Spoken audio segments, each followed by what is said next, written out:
Salah satu tantangan yang sering dihadapi oleh Rasul Paulus dalam pelayanannya adalah adanya sebagian orang yang meragukan kerasulannya. Kepada orang-orang yang demikian, ia menunjukkan bahwa ia adalah seorang rasul dan hal itu tidak diragukan. Ia meyakinkan jemaat di Korintus bahwa mereka merupakan bukti kerasulannya. Menariknya, ia memaparkan bahwa sebagai rasul, ia pantas mendapatkan haknya berupa materi, kehidupan berkeluarga, dan berbagai hal lainnya seperti para rasul lainnya. Hal itu layak karena ia telah melakukan kewajibannya sebagai pelayan Tuhan. Meski demikian, ia tidak mempergunakannya. Bahkan ia berusaha memenuhi kebutuhannya sendiri untuk kepentingan jemaat dan Tuhan yang ia layani. Apa yang membuat Paulus rela melepaskan haknya? Alasannya jelas sekali karena ada hal yang jauh lebih penting dari itu, yaitu memberitakan Injil, yakni tugas yang dipercayakan Kristus kepadanya.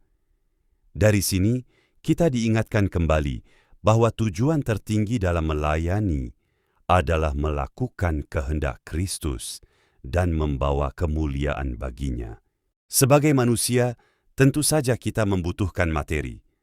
Namun, jika itu menjadi tujuan akhir kita, sesungguhnya kita hanyalah hamba dunia dan diri kita sendiri. Tuhan Yesus sendiri menekankan kepada murid-muridnya bahwa setiap orang yang mau mengikut Dia haruslah menyangkal dirinya. Oleh karena itu, tujuan kita yang lebih tinggi daripada hak kita dari menjadi hamba Tuhan adalah memuliakan dan menikmatinya. Sekarang, apa tujuan tertinggi pelayanan Anda? Apakah Anda merasa ada hak yang selama ini belum terpenuhi? Apa yang membuat Anda mempertahankan atau merelakan hak tertentu ketika Anda mengikut dan melayani Tuhan? Renungkanlah kembali posisi hak dan tujuan di dalam hati Anda sebagai pengikut dan pelayan Kristus. Pikirkanlah pemberitaan Injil keselamatan dalam Yesus Kristus dan pelayanan kasih bagi semua orang. Jadikanlah itu sebagai tujuan di atas hak kita. Mari kita berdoa bersama. Tuhan Yesus Kristus, terima kasih atas waktu renungan ini. Engkau telah mengingatkan kami untuk memeriksa hati kami dengan jujur. Hari ini kami merenungkan kembali. Apakah tujuan tertinggi pelayanan kami adalah Engkau sendiri? Atau masih ada motif dan ambisi pribadi yang tersembunyi? Kami mengakui, terkadang kami masih berpegang pada hak-hak kami yang merasa belum terpenuhi. Kami sering sulit melepaskan apa yang kami anggap sebagai milik kami.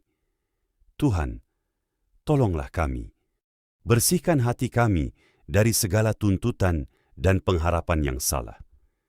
Ajarkan kami untuk merelakan hak-hak kami dengan sukacita, bukan karena terpaksa, tetapi karena kami mengasihi Engkau lebih dari segalanya. Ubah tujuan hidup kami menjadi satu, memuliakan Engkau dan melayani Engkau dengan tulus. Jadikan kami pelayan yang rendah hati, yang tidak lagi mempertahankan hak diri, tetapi rela mengosongkan diri seperti Engkau yang telah mengosongkan diri bagi kami. Biarlah dalam hati kami hanya ada satu kehendak, kehendak-Mu, dalam nama Tuhan Yesus Kristus. Amin.